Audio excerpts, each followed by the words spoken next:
Naitwa Nyoro, kwetu ni kule Kiharo. Kiharo iko Murang'a na nimefurahi sana kuwa hapa siku ya leo. Tunaongea kwa ufupi kwa sababu tunajua sherehe ya leo ilikuwa sherehe ya kufanya na our bishop. Kwa vile umetuhost siku ya leo na ukatupea neno ambayo kila mtu hapa ameenda kama amebarikiwa. Ya pili, nataka nipongeze hawa Wakristo ambao sasa leo tumekuwa na Nyamiobo Parish. Na pia Wakristo wa diocese mzima. Mmefanya kazi ambayo haisemi kwa maneno, tunaiona tukitazama.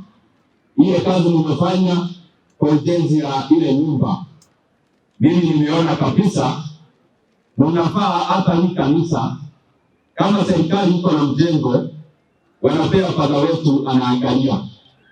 Kwa sababu hiyo pesa nimeona inatumika. Pala nimeona ukipewa pesa ya barabara ama ya nyumba, wewe utateka tapo.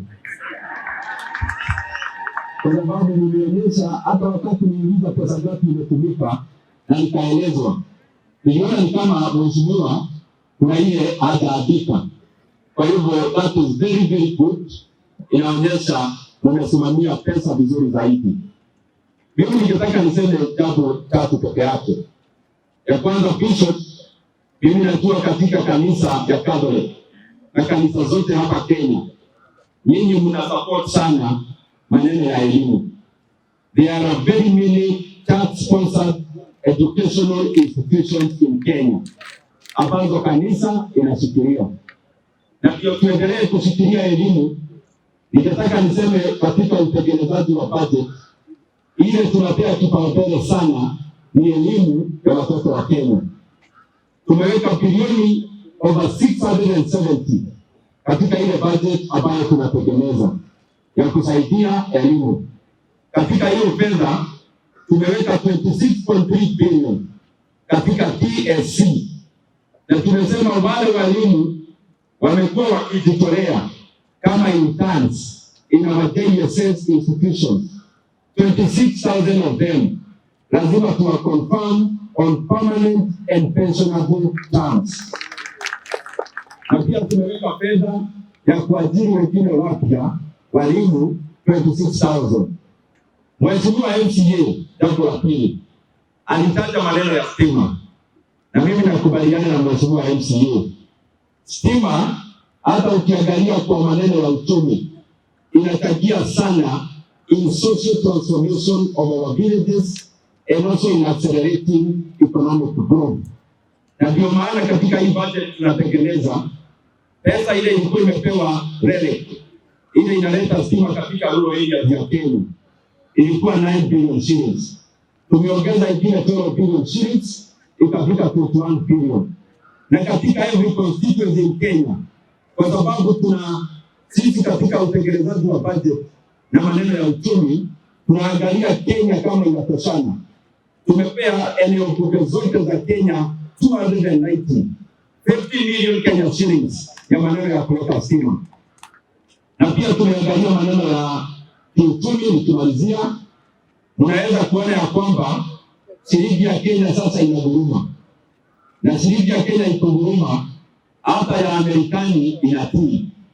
Na ndio maana shilingi ya Amerikani ama dola imetoka from 165 shillings or around 160 imekuja chini, na sasa iko karibu hapo 135. Na tuko na matarajio vile tunaona inflation ya Amerikani na Uingereza inasuka, hiyo inachangia kitu inaitwa remittances, na katika remittances kwenda juu tunatarajia shilingi ya Kenya itaendelea na kuwa strong. Pia tunafanya maneno inaitwa import substitution, ile mambo mingi tunaleta kutoka nje kama chakula, tunapea wakulima uwezo wanalima hapa Kenya including edible oils, so that tuendelee na kupunguza maneno ya bidhaa zile tunatoa nje.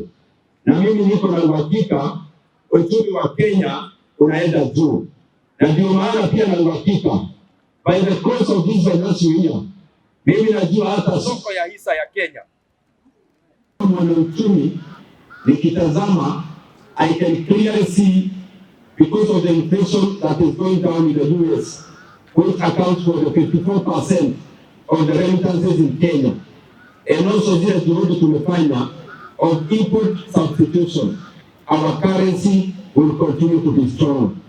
And when Kenya shilling is stronger, mafuta inaenda chini kwa bei. When our Kenya shilling is stronger, all the imports become cheaper. Na hiyo ndio mbinu moja ya kukarabati na kuinua uchumi wa Kenya.